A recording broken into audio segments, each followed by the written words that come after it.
cuando presente los videos no se corren bien, me avisan.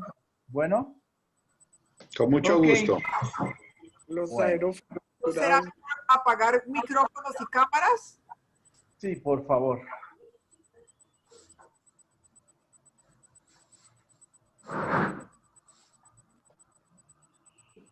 A ver, ay, ay, ay.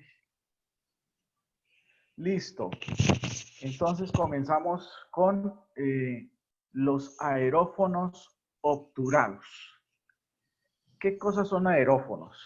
Así como las cuerdas, o sea, los de la familia del violín, los instrumentos de la familia del violín son llamados cordófonos porque el elemento vibrador, lo que vibra y agita luego, lo que produce la agitación original para mover las moléculas del aire, es la cuerda en el caso de los cordófonos.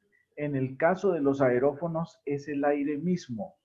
El aire mismo se convierte en un elemento vibrador por presión, por presión.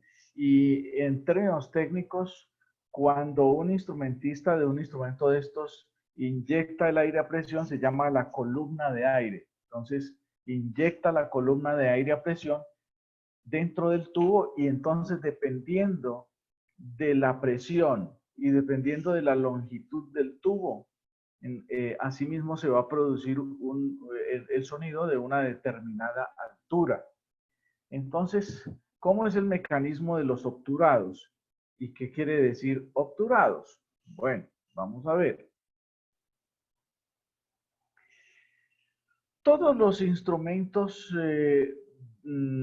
aerófonos que tienen agujeros en el tubo, vamos a ver si tenemos alguno. Oh, sí, aquí se ven.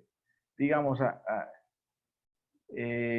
aquí podemos ver los agujeros encima de todos modos de este dispositivo que son unas llaves, ¿no? Pero bueno. Los aerófonos obturados se llaman así porque, perdón, los aerófonos obturados se llaman así porque tienen agujeros, es decir, se tapan o se destapan para conseguir recortar la distancia del tubo. ¿Me están oyendo? Estoy oyendo un retorno por ahí. Bueno, entonces, luego todos los instrumentos cuyo elemento vibrador sea la columna de aire a presión y tengan agujeros a lo largo del tubo se van a llamar genéricamente aerófonos obturados. Entonces, dentro de la organización de la orquesta hay un grupo que corresponde a los instrumentos aerófonos obturados que tradicionalmente se les llamó las maderas o instrumentos de la madera. Lo que quiere, porque efectivamente, antiguamente, todos estos instrumentos se construían en madera.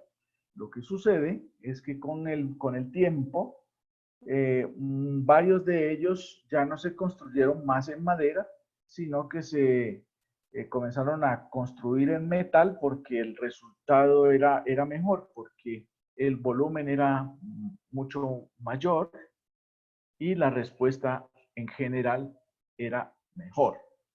Vamos a hablar entonces del primero de estos instrumentos, que es la flauta.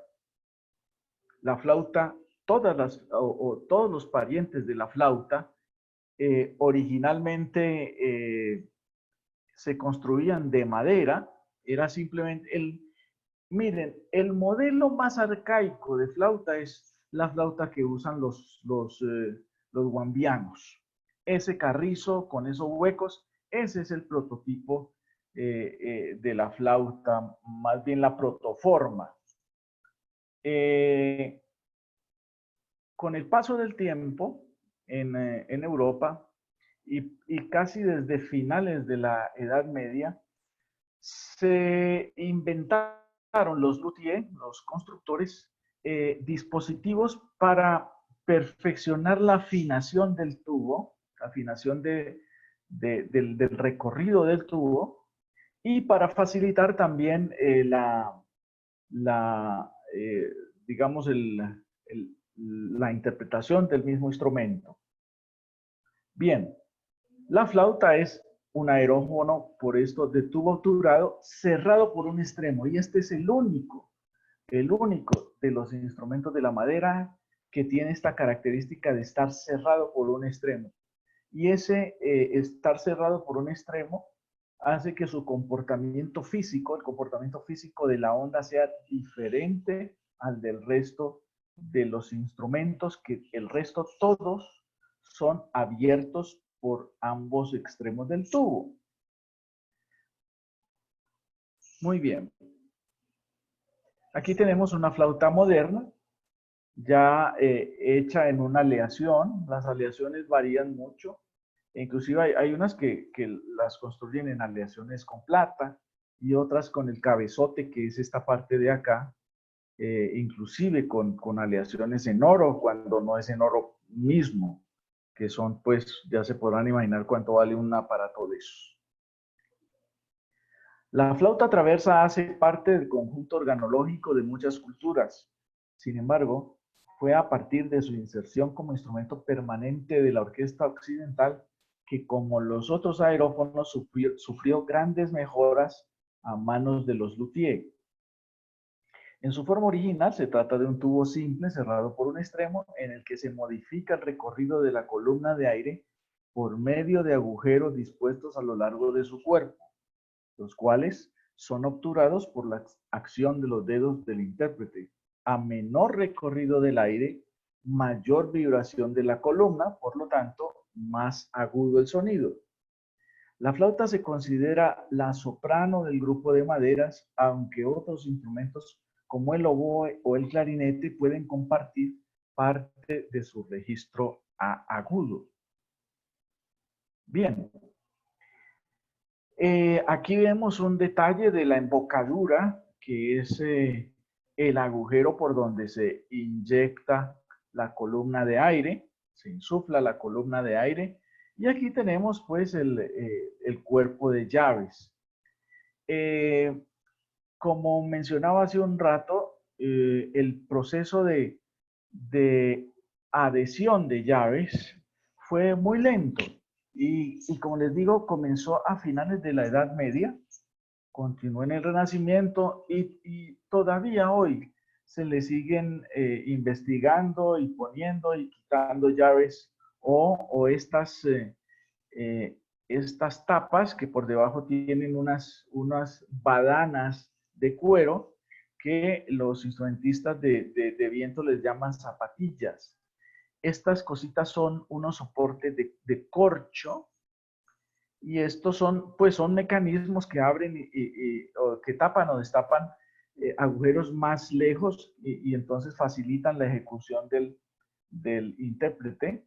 También mejoran la afinación y permiten que estos instrumentos produzcan las 12 notas de la división de la escala en el número de octavas que tenga el instrumento. El sistema de llaves se comenzó a desarrollar a finales de la Edad Media y en el Renacimiento. Bueno, ya hablé de esto. La flauta es un instrumento muy versátil y ágil que es utilizado para realizar múltiples roles en las estructuras discursivas.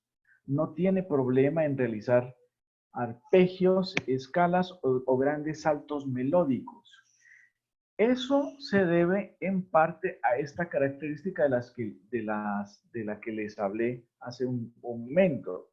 El tener el tubo tapado por un extremo hace que la onda se forme con relativa más facilidad que en los instrumentos que tienen abertura del tubo en ambos extremos.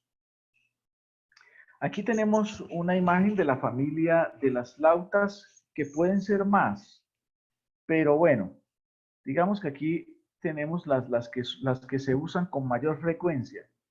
Este, que es la flauta piccolo o flauta octavino, también le dicen, que es la flauta aguda. Esta, que es la flauta soprano, la normal. Esta, que se le dicen la flauta en sol, que es una flauta un poco más grave. Y finalmente la que le dicen flauta bajo, que no es ningún bajo, sino que es simplemente la flauta más baja dentro de las flautas. Las dos que se usan con más frecuencia en la orquesta son la flauta soprano y el piccolo. Los impresionistas, Debussy, Ravel, usaron con cierta frecuencia esta flauta particular, que es la flauta en sol, y la flauta bajo se usa más en músicas del siglo XX realmente. Bueno, como hablamos en la cuerda, la costumbre de construir instrumentos de distintos tamaños obedece a varias razones. La primera, a cubrir los registros, pues, a imitación de lo que era el cuarteto de voces, de soprano, contralto, tenor y bajo. Esa fue una de las razones, pero hay otra razón que es quizás más importante, es que digamos, hasta Bach, o sea, hasta el siglo XVII, el tema de tocar, una vez que se estableció lo que se conoce como el sistema tonal en el siglo XVI, tocar en distintas tonalidades, digamos, como ustedes seguramente han oído, está tocando por re mayor, está tocando por do mayor, está tocando por sol mayor. Bueno, este sistema de tonalidades no se dominaba en esos primeros siglos en que funcionó.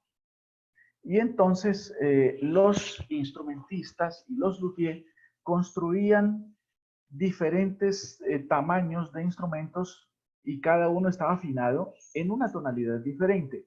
Al estilo seguramente ustedes han visto los acordeoneros vallenatos. Los acordeoneros vallenatos, cuando salen por televisión, ustedes han visto que ellos ponen varios acordeones en el suelo. Esto es porque el acordeón es un instrumento diatónico, no transportador.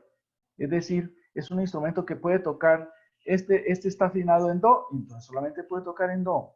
Este está tocado en mi y solamente puede tocar en mi. En aquella época sucedía lo mismo. No se había desarrollado el sistema de llaves, que fue lo que vino a solucionar eso, a convertir un tubo en muchos tubos. Y entonces, por esa razón, tenían que hacer uso de diferentes longitudes del tubo para conseguir diferentes afinaciones. Muy bien. Entonces, la flauta piccolo es el más agudo de los instrumentos de la flauta y suena una octava más arriba de la flauta soprano. Es mucho más aguda. Su sonido es tremendamente penetrante debido a la longitud de su onda. Una onda que atraviesa mucho el espacio, rompe mucho el aire. La flauta bajo, la flauta soprano y la flauta piccolo hacen parte de la planta regular. Los otros tamaños existentes se han utilizado en obras específicas. Ya les hablaba de los impresionistas. Y esta flauta bajo, pues, como les digo, no creo que la hayan usado los impresionistas, sino los compositores del siglo XX posteriores al impresionismo. Esta, que es una rareza realmente, es una flauta con trabajo que es relativamente nueva. Esto es un invento relativamente nuevo que todavía no tiene un repertorio. Sin embargo, ya les voy a mostrar un video simpático sobre este instrumento. Muy bien.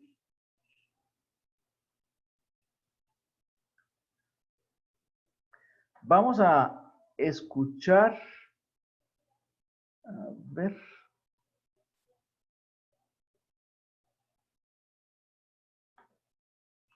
Vamos a escuchar la flauta.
Muy bien.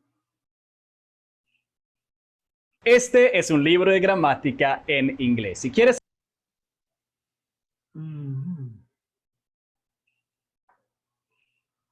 Muy bien.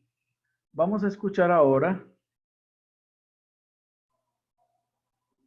Pregunto, alguno que me responda, ¿cómo se oyó este video? ¿Corrió fácil? ¿Corrió bien? Sí, corrió muy bien. Muchísimas gracias. Ok. Perdón un momentito. Aló, Carlos. Estoy en clase.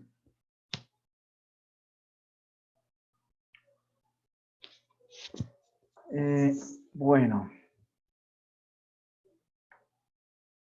Muy bien, vamos a escuchar ahora el pícolo.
Muy bien. Esto que acabamos de oír entonces es el piccolo. Como ustedes pueden escuchar, se trata de un instrumento que tiene una onda bastante alta, bien agudo, y como ustedes pueden observar también es mucho más pequeño porque como he mencionado, el tubo entre más pequeño, la vibración es mucho más veloz dentro, la columna vibra mucho más rápido y produce un sonido más agudo. Lo otro que debo decir con relación a estos dos videos es que esta señora, la que está tocando el pícolo, está tocando, en términos técnicos se dice articular, porque está tocando cada nota con un pequeño impulso de aire, ¿cierto? Cada nota lo está impulsando con un, independiente cada nota, muy rápido. Mientras que la flautista tocaba varias notas con un solo, con una sola, con un solo soplo. En el primer caso, en el caso de la flautista, se llama tocar legato, al igual que es el mismo término tocar ligado, el mismo término que se usaba que se usa en los violines. Y este que está tocando ella es una forma de tocar separado, que en italiano quiere decir staccato o separado, staccato o separado.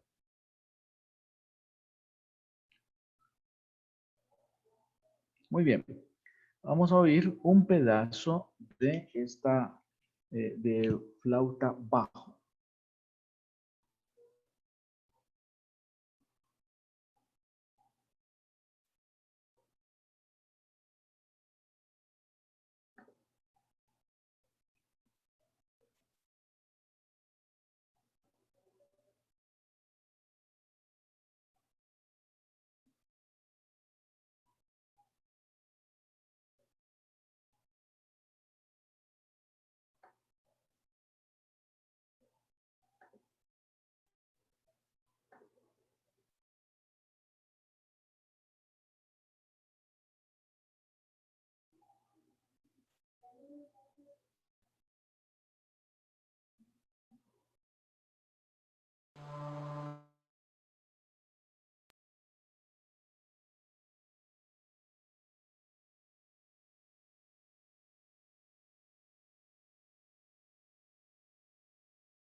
Muy bien.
Muy bien. Como podemos ver, hay chinos para todo. Y si usted quiere armar una orquesta de cualquier cosa, van a resultar chinos tocando 20.000 tocando de eso que usted se le ocurra.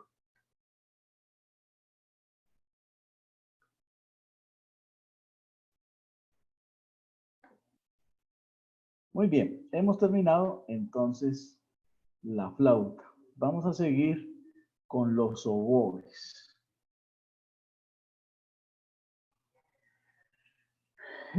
Los oboes son un instrumento también, como podemos ver allí en este prototipo antiguo, un aerófono obturado, pero la gran diferencia entre un oboe y una flauta, además de lo de la embocadura, de lo que vamos a hablar más adelante, es que los oboes son unos tubos cónicos.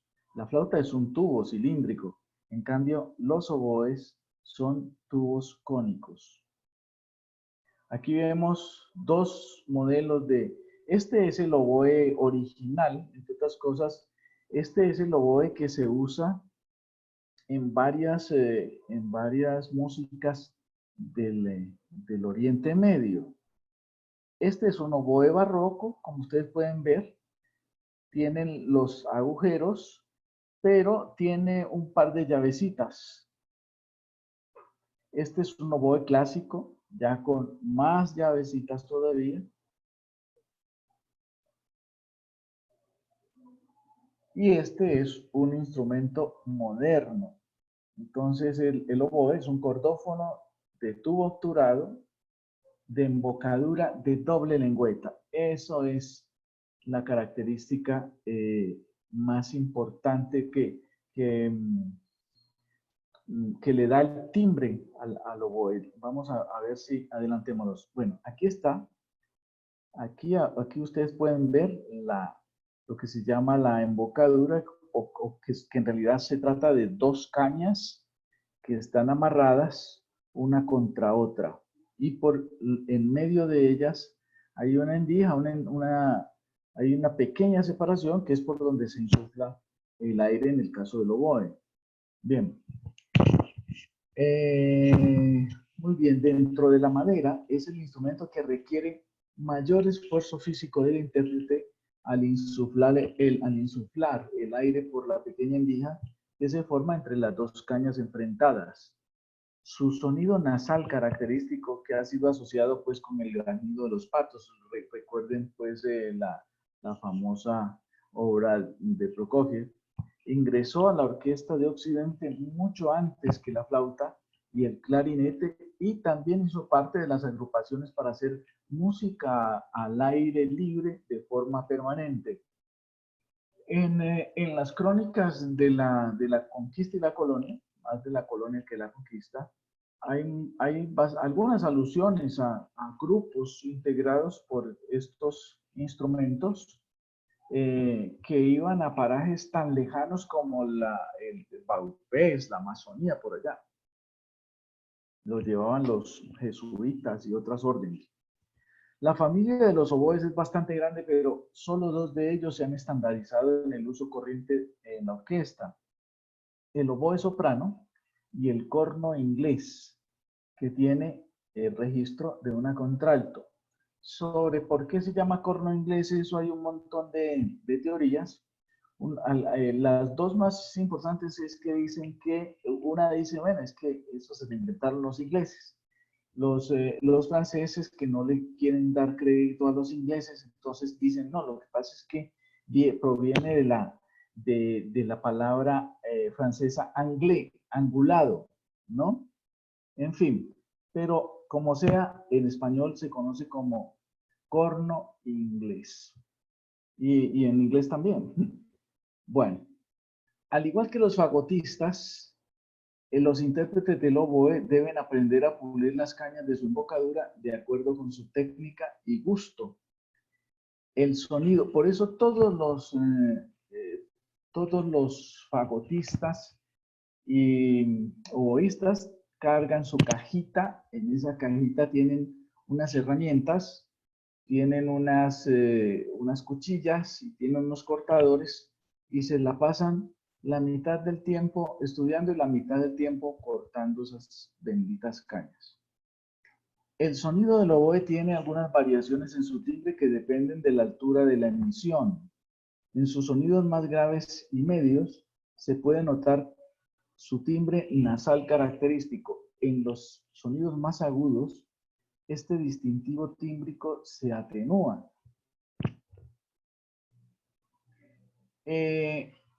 Al igual que la flauta al igual que la flauta y que todos estos instrumentos, originalmente se construían en un solo cuerpo, lo que los hacía, como pueden imaginar, muy complicado de transportar. Bueno, digamos, en el Renacimiento, pues supongo que era menos complicado, porque igual lo cargaban en una carreta o algo así. Pero imagínense ustedes que se construyeran todavía estos instrumentos en toda su longitud para cargar eso en un avión, o en fin. De suerte que desde el siglo XIX, no, desde el siglo XVIII, se comenzaron a seccionarlos, se comenzaron a construir en cuerpos, en partes que se articulan. Entonces, como ustedes pueden ver allí, el oboe, la mayoría de los oboes está articulado en tres cuerpos, como se les llama, ¿no? Y pues esto hace que sea más fácil de transportar. No afecta eso para nada el sonido, y en cambio pues le facilita la vida al instrumentista. La característica del oboe es, como ya lo había mencionado, la lengüeta doble. Se dice lengüeta doble porque se trata, como ya he dicho, dos cañas, entonces esas cañas se le llama lengüeta, y son dos que están enfrentadas. El corno inglés. El corno inglés es una contralto de oboe, es un contralto de oboe, y suena pues como cuatro, a ver, no, un momento, sí, cuatro sonidos por debajo del oboe. Es un instrumento que curiosamente ha sido asociado desde el siglo XIX, sobre todo por los franceses y obviamente por los españoles, con la música española, con la música de origen mozárabe. Bien, el oboe tiene también o ha tenido un montón de versiones de distintos tamaños. Aquí vemos algunos de ellos, algunos se llaman oboes de amor, estos así, ¿no? Oboes de amor, de amor. Bueno. Al igual que el resto del resto de las maderas, el oboe tiene su propia familia. Lo acabamos de ver. Bueno, vamos a ver, entonces, vamos a escuchar dos ejemplos de oboe.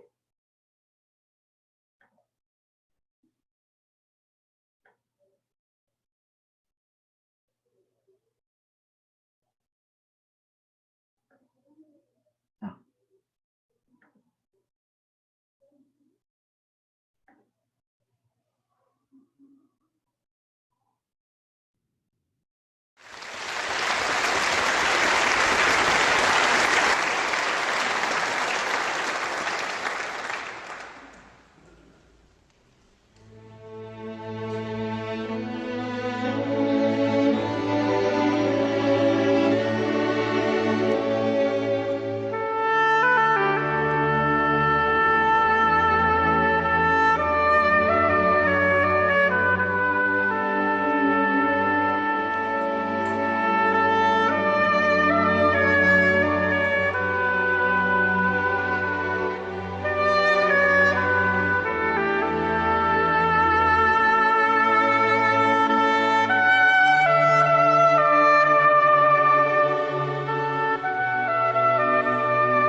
Espera, ¿hablas inglés? Can you understand what I'm saying?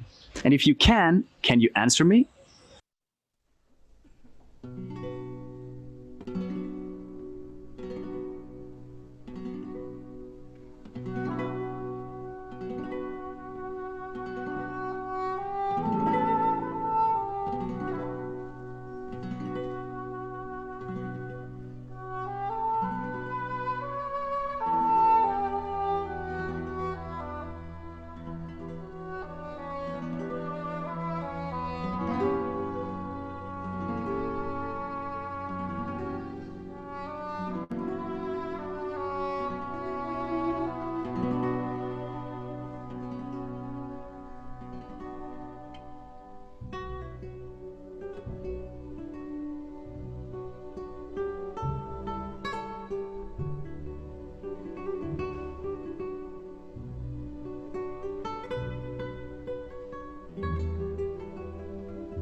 Muy bien.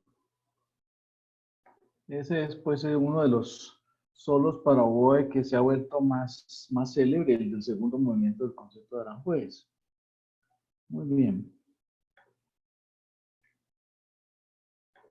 Seguimos con otro oboe. Bueno, no exactamente.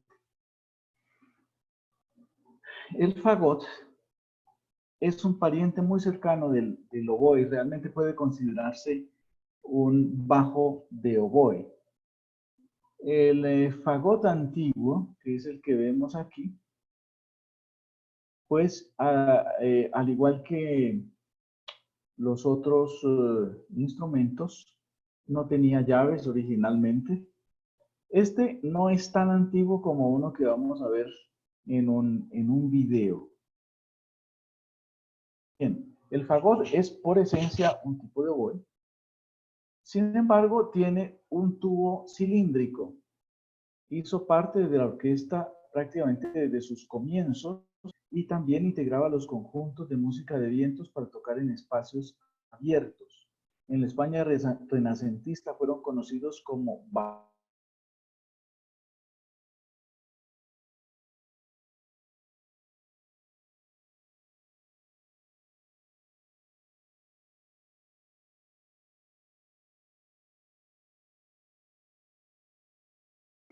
junto con el bajo, con el oboe, perdón, el fagot, el contrafagot y el clarinete bajo que vamos a ver más adelante. Este es un fagot moderno de 3 cuerpos.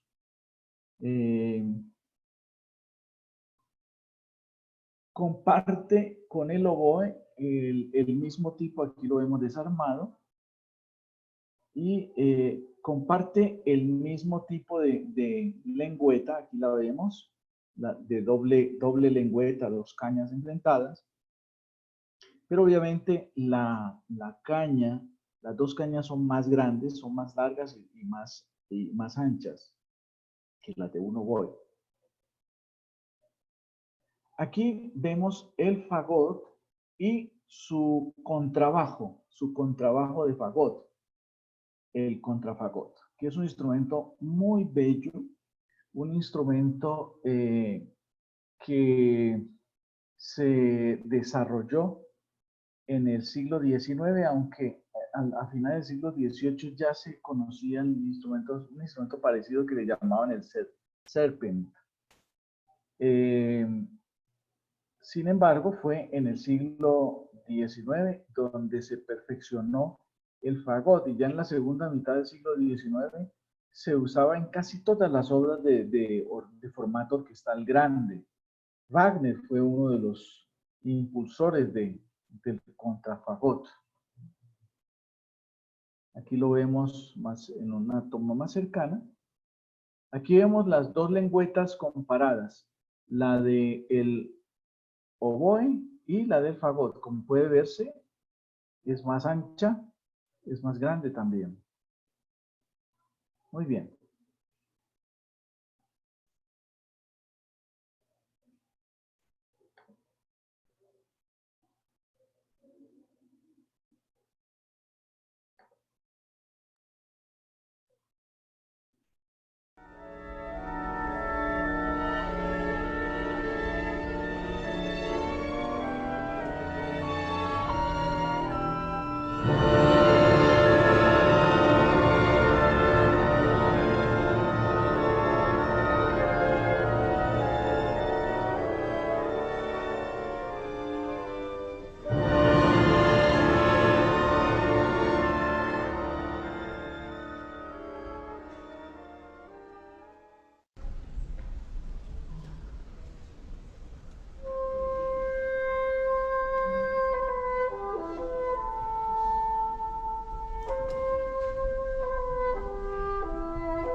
Muy bien. Este comienzo es uno de los comienzos más famosos dentro de la literatura del instrumento del fagot. Es quizá el más famoso, es el inicio de la consagración de la primavera. Seguro no se dio cuenta que yo iba a entrar. Y como ellos comenzaron desde las 7:30.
Hi, I'm Dr. Amy Killen. I have my own medical practice, and I've been using Doodly now for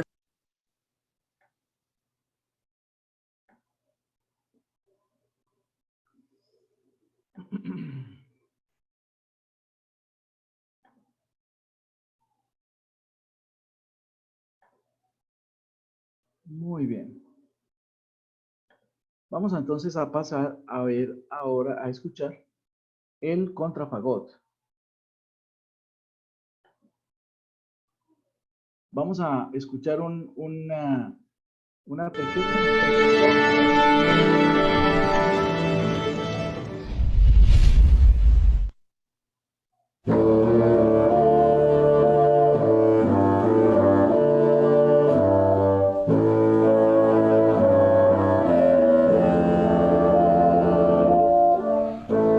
Uy, ¿qué es eso? Esto es el contrafagot, instrumento musical de viento-madera, familiar del fagot y el fagotín. Está construido para emitir sonidos graves como este.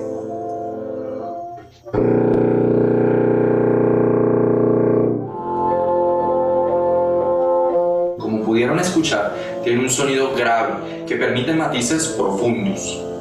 Algunos compositores han utilizado esta característica sonora para describir personajes siniestros. Es el caso de Mussorgsky en Nomos, movimiento de cuadros de una exposición inspirado en las pinturas de Victor Hallman. Si pudiéramos extender los tubos del contrafagot, alcanzarían una longitud de casi 6 metros, lo que es aproximadamente el ancho de un arco de fútbol. El contrafagot no siempre tuvo esta forma. Por ejemplo, durante el periodo barroco podemos encontrar instrumentos construidos de tal forma que alcanzaban dimensiones de hasta casi 3 metros de alto. Con el paso del tiempo, el contrafagot sufrió diversas transformaciones y eventualmente, en el siglo XVIII, los constructores lograron disminuir su altura hasta aproximadamente 160 centímetros y expandir su registro, gracias a la aplicación de los conceptos innovadores del flautista e inventor Theobald Boy. El contrafagot moderno está basado en el diseño patentado por la compañía Heckel durante la segunda mitad del siglo XIX, el cual presentó una mejora en la homogeneidad y respuesta en su sonido. Le valió el reconocimiento del compositor alemán Richard Wagner, quien inmediatamente lo incluyó en su ópera Parsifal. Curiosamente, la parte más importante del contrafagot es la más pequeña, la caña o lengüeta doble. Al soplar a través de ella, producimos una vibración. Vibración que al viajar por el aire se convierte en onda sonora. Sin la caña, el contrafagot no produciría ningún sonido. En esta U se encuentra la bomba de afinación, que funciona también como llave de desagüe, utilizada para expulsar el agua que se acumula. Pero atención, no es saliva, es agua. Agua que se acumula como resultado de la condensación. ¿Y qué es condensación? Condensación es el cambio de materia gaseosa a líquida. Por ejemplo, el calor del sol evapora el agua. Esas gotitas de rocío en la altura por las bajas temperaturas forman las nubes. Cuando las nubes están cargadas de agua se ponen pesadas. Así, el agua cae en forma de lluvia, iniciando el ciclo del agua nuevamente. Es decir, cuando los músicos soplamos aire caliente al instrumento y en el ambiente hace frío, se produce la condensación y las partículas de vapor del aire con el aire frío se condensan, acumulándose agua que debemos sacar para seguir tocando. El contrafagot es de las voces más bajas de la orquesta. Su sonido grave, profundo y ronco pasa muchas veces desapercibido. Sin embargo, su función en la orquesta la cumple a cabalidad, al ser, junto a los demás instrumentos graves, la base que sostiene la estructura armónica que toda obra musical tiene. Es quizás uno de los instrumentos más raros de la orquesta sinfónica. Esta característica lo hace especial y único.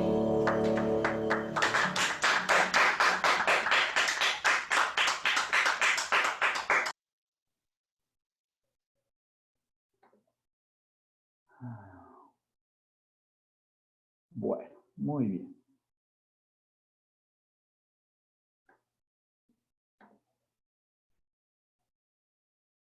Vamos a pasar entonces ahora al clarinete. El clarinete es otro tubo obturado, también cónico, pero su sonido, aunque también hace parte de un subgrupo que dentro de la madera se le llama las cañas. La diferencia con los otros instrumentos de cañas es que el clarinete solo tiene una sola lengüeta. Vamos a mirar aquí está, a ver, aquí está. Esta es la lengüeta del clarinete. Es una sola caña que se fija a la boquilla con estas abrazaderas o a veces con cordón, simplemente amarrado con un cordón. Aquí están comparadas las embocaduras, las distintas embocaduras de algunos instrumentos de la madera. Muy bien. Como siempre, el clarinete clásico, pues tenía ya un buen juego de llaves, pero no estaba completo como el instrumento moderno. El clarinete fue el último instrumento de la madera que ingresó a la planta orquestal y su estandarización se atribuye a Mozart, quien lo conoció por primera vez en el viaje que realizó para escuchar la orquesta más célebre de Alemania de su tiempo, la de Stamitz, en Mannheim. Entre otras cosas, Stamitz es un compositor bastante desconocido, pero es un compositor muy importante, un buen compositor, que tiene este mérito. Tenía una orquesta estable que se hizo muy famosa en el tiempo de Mozart. A partir de este momento, Mozart incluyó los dos clarinetes que permanecen hasta ahora en la llamada orquesta de cámara. Fue tal el gusto que tomó por su timbre que su última obra completa es el famosísimo concierto en la mayor para clarinete y orquesta, uno de los más interpretados sin lugar a dudas. Aquí tenemos una imagen de los clarinetes, de los distintos tamaños de clarinetes. Hay muchísimos, pero se usan sobre todo tres. Este que es el clarinete que se llama clarinete piccolo, es un instrumento que viene a ser como la flauta, lo que es el piccolo a la flauta. El clarinete también tiene un instrumento que toca mucho más agudo que el clarinete soprano, o los dos clarinetes sopranos, que son estos dos. Hay uno ligeramente más grande que el otro. Este, sí, no sé cuál puede ser. Esto puede ser este es un instrumento que se llama corno di bassetto. Este no sé qué puede ser. Este es el clarinete bajo. Y este es uno que en España le dicen sarrusofón, o también le dicen clarinete contrabajo. Bueno. El nombre antiguo con el que se conoció el clarinete en España fue el de caramillo. Además de ser un aerófono obturado de tubo cónico, su principal característica es la de tener boquilla de caña simple. Por esta razón, su sonido es menos nasal que el de los oboes, y quizás por eso se debe su nombre de clarinete, es decir, un sonido más claro que el sonido gangoso de los clarinetes. Por esta razón, los clarinetistas en general se cansan mucho menos que los oboístas, porque cuesta mucho menos trabajo insuflar con una sola caña y una caña tan grande que por una caña por dos cañas de una abertura tan pequeña como en el oboe. El clarinete es tan versátil como la flauta, y de ordinario se le asignan una gran cantidad de roles en las estructuras orquestales. Su tesitura es muy amplia y cubre fácilmente el registro de la contralto y de la soprano. Aquí tenemos los cuerpos del clarinete, de un clarinete muy sencillo, la embocadura, y aquí tenemos el clarinete bajo. Como este, también hay un instrumento que es un poco más pequeño que el clarinete bajo, que se conoce como corno di bassetto, para el que Mozart escribió una obra. El clarinete bajo fue perfeccionado en el siglo XIX, pero explotado en sus mejores posibilidades en el siglo XX por autores como Stravinsky, Bartók o Shostakovich. Tiene un sonido cavernoso, muy profundo y expansivo, sobre todo en el registro más grave. Suena como, como cuando uno se encierra en una caverna realmente. La utilización de los clarinetes en músicas tradicionales como el jazz le han conferido mucha más popularidad que otros instrumentos de este grupo. En el siglo XIX, el constructor Adolf Sax hizo la versión de clarinete en metal que más tarde se conocería como saxofón.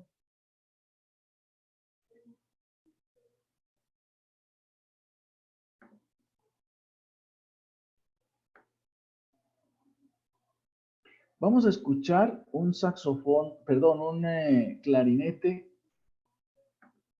piccolo. También, perdón, este no es. No, este es el clarinete normal. Juan Francisco Belli, como ustedes pueden ver ahí, y este es el ruido.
piccolo.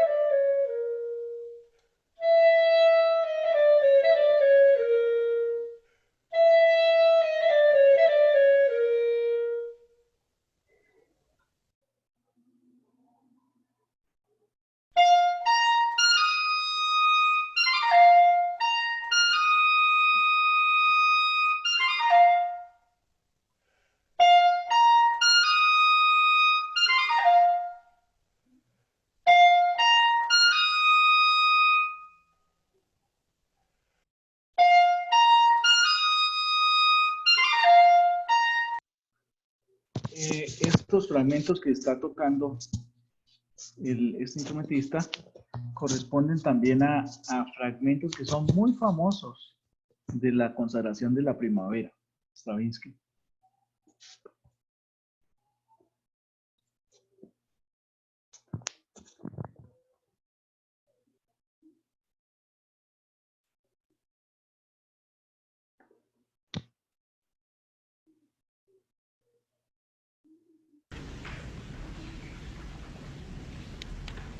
Cornos y base, los tres.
Vamos a escuchar ahora el siguiente paso.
Bien, y vamos a escuchar esta curiosidad. Este instrumento se usa en algunas bandas, sobre todo en España, pero no es muy común.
Muy bien.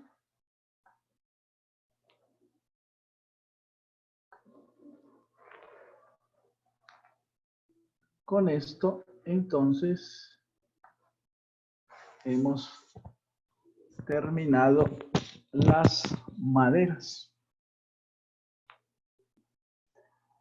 Qué clase tan maravillosa. Estupenda, increíble. El- Yo aprendí una cantidad. Muy bella clase, Héctor. Muchas gracias, la verdad. Preciosa, preciosa. Los ejemplos, ¿no? Muchísimas gracias. Queda uno con ganas de escuchar más. No, pues como decían en las tiendas, con mucho gusto para servirles a la orden, que vuelvan.